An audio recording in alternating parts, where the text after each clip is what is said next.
परम मंगलमय परात्पर अखिलेश्वर अकारण करुणावरण वाले भक्त वंशा कल्पतरु तड़िद्युति विनंदक पीतांबरधारी श्री बालकृष्ण लाल की वांग्मयी प्रतिमूर्ति श्रीमद् भागवत महापुराण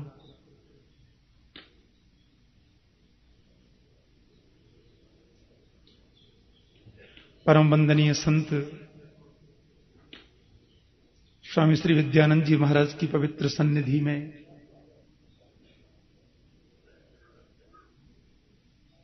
गोपियों की आराध्या ब्रजांगनाओं द्वारा सेवित माता कात्यायनी जी के चरणों में बैठकर भागवतामृत रसपान करने के लिए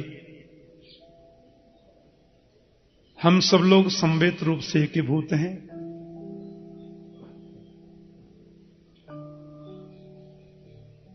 महात्म्य का वर्णन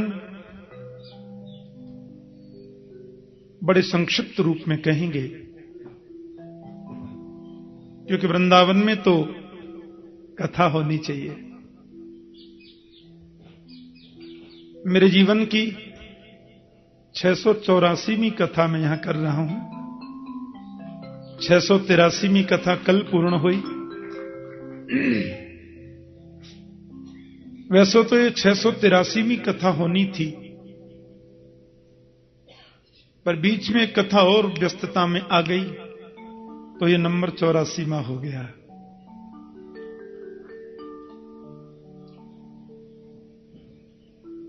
बहुत बड़े बड़भागी होते हैं वे लोग जो श्रीधाम वृंदावन में कथा रस सुधापान करने का अवसर प्राप्त कर पाते हैं।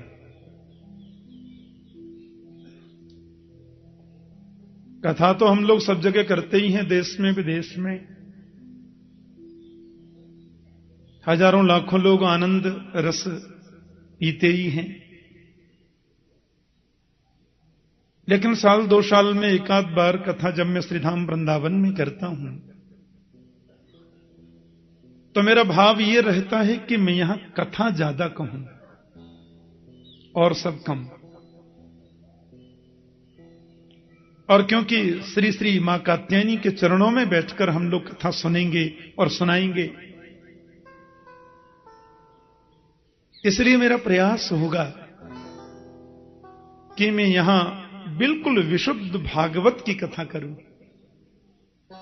और आपको भागवत के संपूर्ण मूल विषय को सुनने का अवसर मिले, ऐसा मेरा प्रयास होगा। क्योंकि इस पवित्र स्थान पर जहां गोपियों ने मां की कृपा से गोविंद को पाया, इस स्थान पर विराजित होकर के कथा सुनने वाले तो धन्य हैं ही, जिनको कथा कहने का अवसर मिल रहा है उनकी कथा और वाणी दोनों ही धन्य हो जाती है। ये भूमि ऐसी है कि सच्चिदानंद रूपाय विश्वोत्पत्त्यादि हेतवे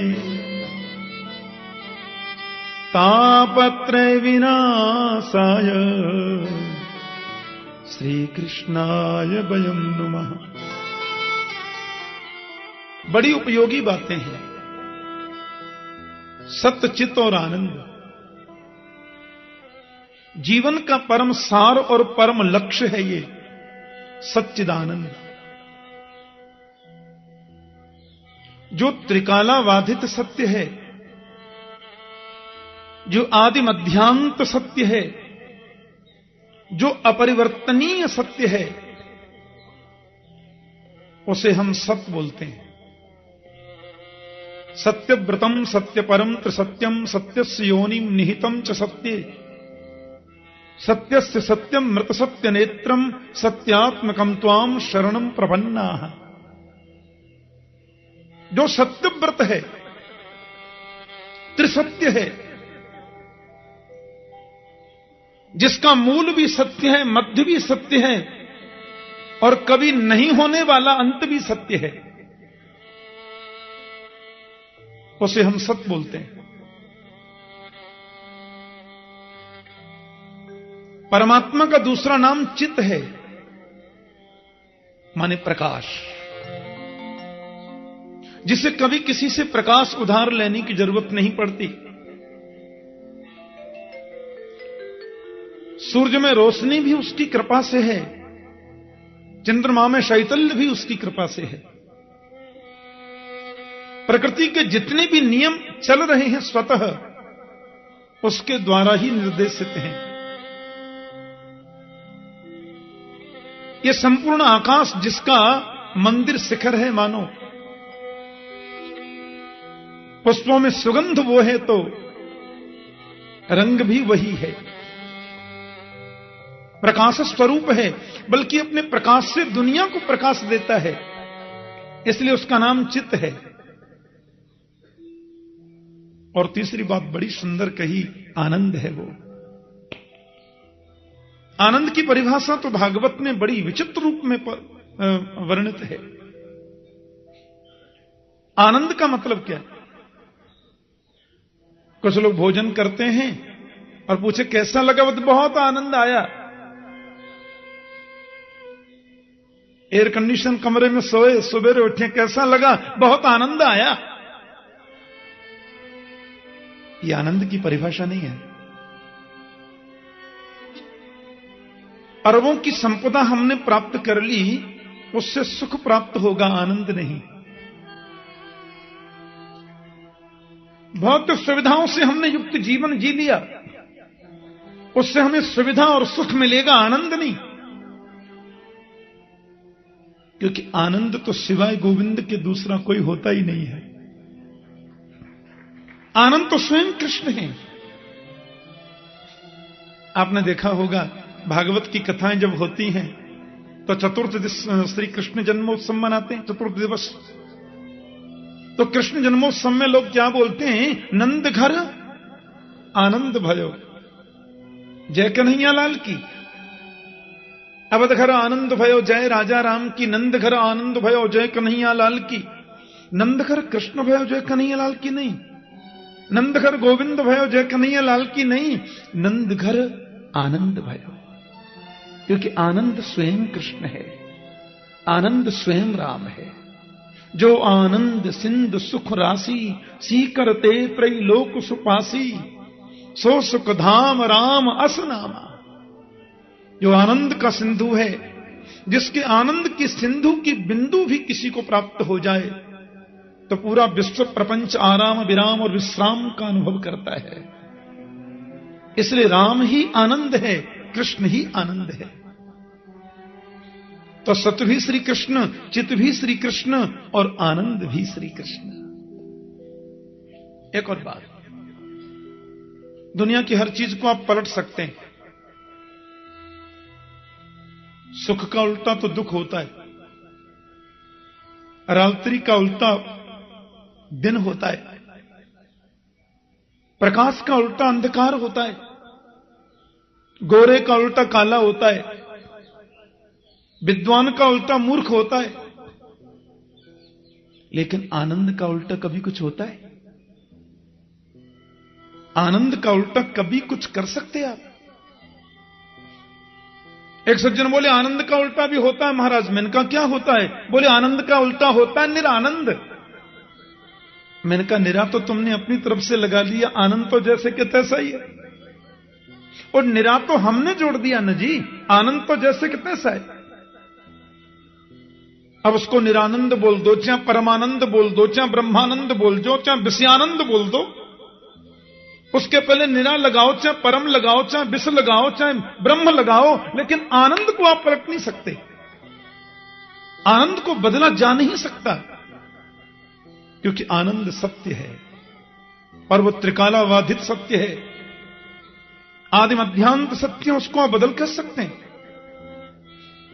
तो सत्य भी श्री कृष्ण है, चित्त भी श्री कृष्ण है और आनंद भी श्री कृष्ण है। विश्वोत्पत्त्यादि हेतवे वो जरा सा मुस्कुराता है, सृष्टि का सृजन हो जाता है। वो जरा सा गंभीर होता है, सृष्टि का पालन हो जाता है। और वो भ्रुकुटी को जरा सी टेढ़ी कर लेता है, प्रलयंकाली समुद्र में सब डूब जाते हैं। तो विश्वोत्पत्त्यादि हेतवे, विश्व की उत्पत्ति, पालन और लय का हेतु भी तो एकमात्र गोविंद है। तापत्रय विनाशाय, तीनों प्रकार के तापों को नष्ट करने की जिनके नाम में शक्ति है। तीनों ताप, आध्यात्मिक ताप हो, चाहे आदि दैविक ताप हो, चाहे आदि भौतिक ताप हो, कोई भी ताप गोविंद के नाम के सामने रुक तो नहीं पाता। तो तापत्रय विनाशाय, दैहिक दैविक भौतिक तापा, राम राज्य काहू नहीं व्यापा। गोविंद की सन्निधि, परमात्मा राम की सन्निधि तीनों तापों को विनष्ट करती है। तापत्रय विनाशाय। ऐसे श्री कृष्णाय वयम नमः, श्री कृष्ण को हम प्रणाम करते हैं। वयम नमः माने मैं नहीं या केवल एक नहीं, हम सब मिलकर उनको प्रणाम करते हैं। क्योंकि भागवत के प्रधान प्रतिपाद्य तो मेरे गोविंद हैं, श्री कृष्ण ही है ना। इसलिए महात्मा के प्रथम श्लोक में श्री कृष्ण को वंदन किया गया। भागवत के पूज्य आचार्य हैं भगवान शुकदेव स्वामी। यम प्रव्रजन्तमनुपेतमपेत कृत्यम, द्वैपायनो विरह कातराजुहाव, पुत्रेति तन्मयतया तरवोऽभिनेदु, तम सर्वभूतहृदयं मुनिमानतोऽस्मि। आहा, 12 वर्षों तक जिन्होंने मातृगर्भ में वास किया, जो जन्म से ही सन्यासी है। मुंडन तो तब कराना पड़ता है जहां केश आ जाए। संस्कारों की जरूरत तो वहां होती है जहां संस्कारों का अभाव है। जो त्रिगुणातीत है, सत्वगुण, रजोगुण, तमोगुण तीनों से परे है, वो जन्म सन्यासी है, जन्म से ही सन्यासी।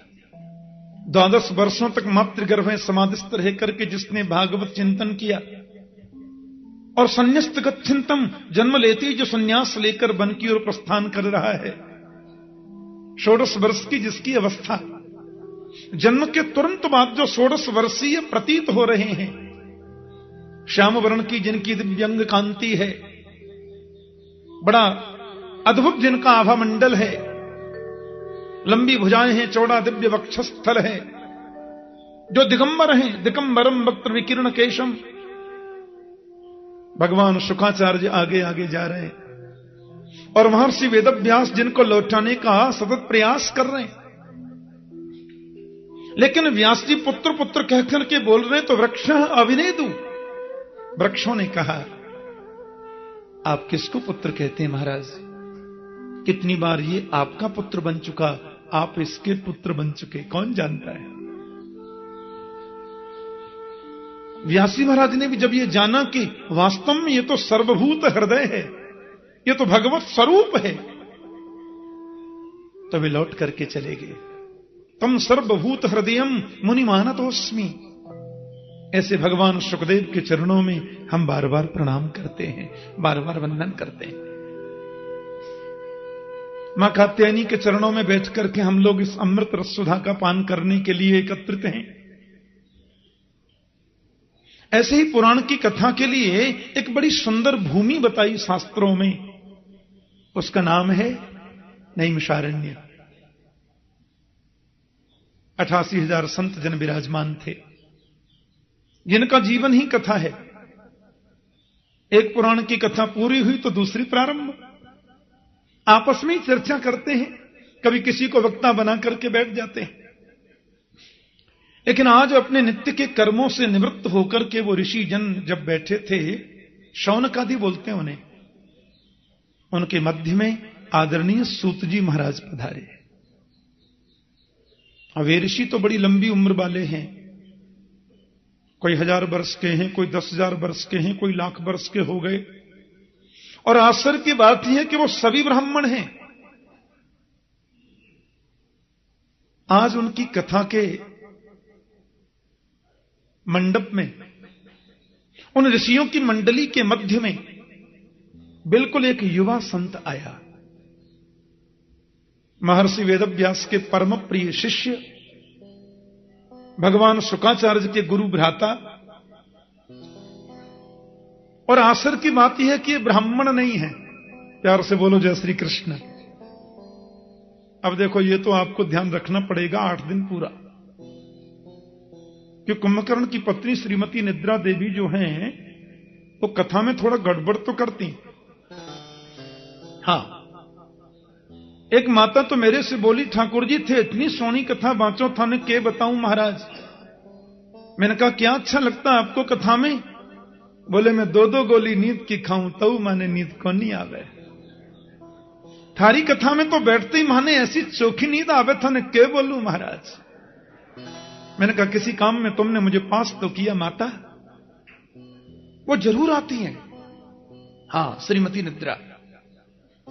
कुंभकर्ण की मृत्यु के बाद में उन्हें बड़ा रोष हुआ और राम जी से बोली, आपने मेरे पति को मार दिया, बदला लेकर के मानूंगी। राम ने कहा कैसे लोगी बदला? निद्रा बोली, बताओ बैकुंठ में कौन जाता है? राम जी बोले, वही जाते हैं जो कथा सुनते हैं। निद्रा बोली, यही तो तरीका है। जहां भी कथा हो रही होगी वहां श्रोताओं के सिर पे जाके मैं आसीन हो जाऊंगी। बेचारे व्यास जी कथा सुनाते रहेंगे, श्रोता झोंका लेते रहेंगे। कोई सुनेगा ही नहीं तो बैकुंठ जाएगा ही नहीं, तो खाली गोदाम में तो ताला लगवाना ही पड़ता है ना जी। राम ने कहा बरोबर है देवी, लेकिन अपन भी एक नियम लगा देंगे। बोले क्या? कि हर 5 मिनट बाद जय श्री कृष्ण बुलवा दिए करेंगे। वो जरूर आती है। तो 8 दिन का ये अनुष्ठान है हमारा, उसमें आकर वो विघ्न न कर दें, इसलिए जय श्री कृष्ण जरूर याद रखा करें। हां, माता के चरणों में बैठे हैं और जय श्री कृष्ण बोलेंगे तो मुझे एनर्जी मिलती रहेगी। बोलो जय श्री कृष्ण। हां, शारीरिक थकान तो होती ही है, लेकिन जय श्री कृष्ण से करंट मिलता है। अब उन शौनकादि ऋषियों ने आदरणीय सूत जी को देखा, सब खड़े हो गए। पधारिए, बहुत कृपा की आपने। अब देखो महाराज, वो तो उनको प्रणाम कर रहे हैं और वो उनको प्रणाम कर रहे हैं, दोनों के सामने लेट रहे हैं। कह नहीं आप ये क्या कर रहे हैं महाराज? मुझे बहुत शर्म आती है, बड़ा संकोच लगता है। आप लोग सब महान मनीषी हैं, तत्वज्ञ विद्वान हैं, अवस्था में भी मुझसे बहुत बड़े हैं, और इस प्रकार से आप मेरा स्वागत करते हैं। एक बात कहूं, संत वही सबसे श्रेष्ठ है जो अपने को कभी संत समझे ही नहीं। ज्ञानी वही सबसे ऊंचा है जो किसी को अज्ञानी न समझे। ज्ञानी वही सबसे ऊंचा है, और गुरु वही सबसे उत्तम है जो अपने को कभी गुरु मानता ही नहीं। बोलो जय श्री कृष्ण। धनवृद्धा, बलवृद्धा, आयुवृद्धा तथैव च ते सर्वे ज्ञानवृद्धस्य किंकराः शिष्य किंकरा। कोई बल में बड़े होते हैं, कोई आयु में बड़े होते हैं, कोई धन में भी बड़े होते हैं, लेकिन ते सर्वे ज्ञानवृद्धस्य, ज्ञान में जो बड़ा होता है ना, वो सबसे आदरणीय और सबके लिए पूजनीय होता है। शौनकादि ऋषियों ने बिल्कुल निष्पक्ष भाव से अपने मन की बात सूत जी से कह दी कि अज्ञान अध्वांत विध्वंस कोटि सूर्य समप्रभ सूताख्या ही कथा सारम मम कर्ण रसायनम। मानव के जीवन में जो अज्ञान रूपी अंधकार बैठा है, उस अज्ञान अंधकार को दूर करने के लिए सूत जी आप करोड़ों सूरजों के समान हैं, कोट सूर्य समप्रभ। इसलिए आज आपसे विनम्र निवेदन है, ऐसी कोई कथा हमें बताओ जो कानों के द्वारा अमृत रस का काम करे। मम कर्ण रसायनम। और एक बात आपसे स्पष्ट कह दें, हमें कोई दुख नहीं है और हमने कभी दुख को दुख समझा भी नहीं है। और कदाचित दुख आवे भी तो सूत जी दुख और सुख तो मन की मान्यता है। जिसको हमने मान लिया वो सुख है और जिसको मान लिया वही दुख है। वास्तव में तो सुख भी कुछ नहीं होता और दुख भी कुछ नहीं होता। लेकिन जब संसार के लोगों की ओर हम नजर डालते हैं तो देखते हैं वो दुख को ही सुख मान करके बैठे हैं और वे दुख को दुख मानकर उसमें ज्यादा दुखी हो रहे हैं, क्योंकि मान्यता ही दुख को और ज्यादा जन्म देती है। इसलिए हम ऐसी कथा सुनना चाहते हैं जो कथा सुने हम और दुख दूर हो जाए संसार के लोगों का। ऐसी कथा हमें बताओ कि श्रेयसाम यद भवे श्रेयः पावनानां च पावनम् कृष्ण प्राप्तिकरं सस्वत साधनम तद्बदादुना। श्रेष्ठ में भी जो परम श्रेष्ठ है, पवित्रों को भी जो परम पवित्र बनाता है, और ऐसी कथा जो गोविंद से मिलाने वाली है। एक बात कहूं, कभी किसी संत के पास में जाकर यह प्रश्न मत करो कि दुकान कैसे चलेगी। किसी भी महापुरुष के पास में जाकर के यह प्रश्न मत करो कि फैक्ट्री में बरकत कैसे होगी। किसी महापुरुष के पास में जाकर यह क्वेश्चन मत करो कि घर में पोता होगा कि नहीं। संतों के पास जाकर तो एक ही प्रश्न करो, गोविंद मिलेगा कि नहीं, कन्हैया की प्राप्ति होगी कि नहीं। और यह प्रश्न आपने किया है तो सर्वोत्तम प्रश्न है, इससे ऊंचा कोई प्रश्न नहीं होता। और ध्यान देना, दुख भी मिलेगा हमारे कर्मों से, सुख भी मिलेगा हमारे कर्म से, लेकिन भगवत शरणागति गोविंद की प्राप्ति तो संत कृपा से ही संभव है। इसलिए दुख और सुख तो हमें मिलने वाले हैं। ना भुक्तम क्षीयते कर्म जन्म कोटि शतैरपि अवश्यम एव भोक्तव्यम कतम कर्म शुभाशुभम। जैसा कर्म अपन करते हैं वैसा फल मिलने वाला है, और बोया पेड़ बबूल का तो आम कहां से होए, संभव ही नहीं है। लेकिन संत कृपा कर दें तो भगवत शरणागति प्रदान कर सकते हैं।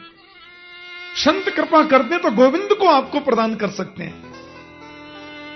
इसलिए महापुरुषों के पास में जाकर यदि प्रश्न करना है तो यही प्रश्न करो, कृष्ण प्राप्ति करम शाश्वत साधनम तद्बदाधुना। ऐसा साधन बताइए जो कृष्ण की प्राप्ति कराने वाला हो। बहुत प्रसन्न हो गए सूत जी। सच्चा संत ऐसे प्रश्नों से ही प्रसन्न होता है। संसार की व्यर्थ की बातों से हम संतों के क्षण को बर्बाद करते हैं। और महाभारत में लिखा है कि संतों का क्षण और अन्न का कण कभी बर्बाद मत करो।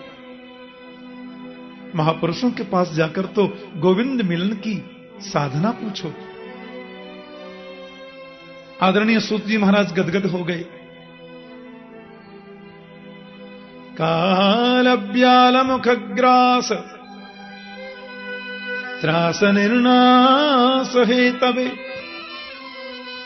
श्रीमद्भागवतम शास्त्रम कलौ कीरेण भासितम। ये कालरूपी जो ब्याल है, ब्याल बोलते हैं सर्प को, असल में हमारा जीवन क्या है? एक बहुत बड़ा अजगर सांप है और अपना मुंह खोल करके पड़ा हुआ है। अब मैं उस अजगर सर्प के मुंह के अंदर बैठा हूं, तो मेरा जीवन सुरक्षित कब तक है? जब तक वो सर्प अपना मुख बंद ना कर ले। उसने मुख बंद किया, यहां राम नाम सत्य हो गई। एक पल भी जिस मानव के जीवन का भरोसा नहीं है, उसको भी शीघ्र गोविंद से मिलाने की सामर्थ्य किसी में है तो केवल भागवत की कथा में ऋषियों। देवताओं को भी इस कथामृत को पान करने का कभी कभी अवसर नहीं मिलता है। राजर्षि परीक्षित को भगवान सुखदेव कथा सुना रहे थे, सब लोग जानते हैं प्रसंग। अमृत सुधा को लेखन के देवता लोग आए, कलश सामने रखा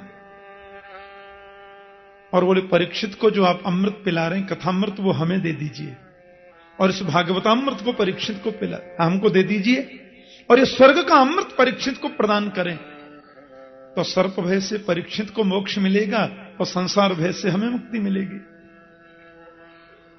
सुखदेव जी बोले कर तो देता, पर देवताओं ने जो भागवतामृत की तुलना स्वर्ग के अमृत से करी, ये मुझे प्रिय नहीं लगा। देखो तो स्वर्ग का अमृत है क्या? हमने यहां सकाम अनुष्ठान किया, बड़े यज्ञ किए, दान किए, धर्मशालाएं बनवाई, कुएं बनवाए, और वो सब सकाम किया तो उसका फल होता है हम स्वर्ग में जाते हैं, और जब तक हमारी एफडी जमा है हम स्वर्ग में रहते हैं। और तेतम भुक्त्वा स्वर्गलोकम विशालम क्षीणे पुण्ये मर्त्यलोकम विशंति, जैसे ही पुण्य क्षीण हुआ हम फिर मृत्युलोक में गिर जाते हैं। तो पुनरपि जननम पुनरपि मरणम पुनरपि जननी जठरे शयनम, बार बार जन्म लेना, बार बार मातृगर्भ में आना, इससे छुटकारा स्वर्ग अमृत पान करने से नहीं मिलता। क्षम तदावीक्ष, ब्रह्मा जी ने राजा परीक्षित के मोक्ष को देखा, पुरा धाता भी विस्मित। ब्रह्मा ने कहा विमान किसका जा रहा भाई, कौन है इसमें? बोले आपको नहीं मालूम? राजा परीक्षित 7 दिन कथा सुनिए ना भागवत के नियम से, बैकुंठ मिल गया। ब्रह्मा ने कहा बाप रे, ये कैसे हुआ? इंद्र महाराज और ब्रह्मा सब एकत्रित हुए, तराजू लिया और एक पल्ले पर दुनिया के साधनों को रखा, और तराजू के दूसरे पल्ले पर केवल भागवत जी को विराजमान किया, और कहते हैं जैसे ब्रह्मा ने तोला तो लघुन्यनानि जातानि गौरवेन इदम महत, अपनी गरिमा से भागवत का पढ़ना नीचे को चला गया, समस्त साधनों का पढ़ना ऊपर को है। क्या मतलब? वजन जिसमें होगा वो नीचे जाएगा। ब्रह्मा ने देवताओं से कहा अरे देवो, ये कोई पोथी नहीं है, ये कोई किताब नहीं है, ये ग्रंथ भी नहीं है, ये तो मेरे गोविंद हैं साक्षात। तेनेयम वांगमयी मूर्ति प्रत्यक्षा वर्तते हरे, ये तो हरि का वांगमय स्वरूप है साक्षात। दंडवत करी ब्रह्मा ने। देवताओं को आश्चर्य हुआ। वही कथा मैं आपसे कहूंगा, सूजी करें। नारद जी ने ब्रह्मा जी से श्रवण किया था इसका सविधि, लेकिन सप्ताह श्रवण की विधि क्या है वो सनत कुमारों से सुनी थी। वो क्या है, एक बार नारद जी महाराज दौड़े दौड़े गए, तीव्र गति से जा रहे थे, कुछ चिंतित भी थे। बोलो जय श्री कृष्ण। और विशाला क्षेत्र में बद्रीनाथ धाम में पहुंचे तो सनत कुमारों ने पूछा क्या बात है? कथम ब्रह्मन दीन मुख कुतश्चिंता तुरो भवान, आपको देखने से तो रोने वाला भी हंस जाता है, क्योंकि आप तो आनंद मूर्ति हैं। यो यह श्रद्धस्स एव स, गीता में गोविंद कहते हैं, जिसके प्रति हम श्रद्धा करते हैं धीरे धीरे श्रद्धास्पद के गुण हमारे जीवन में आने लग जाते हैं।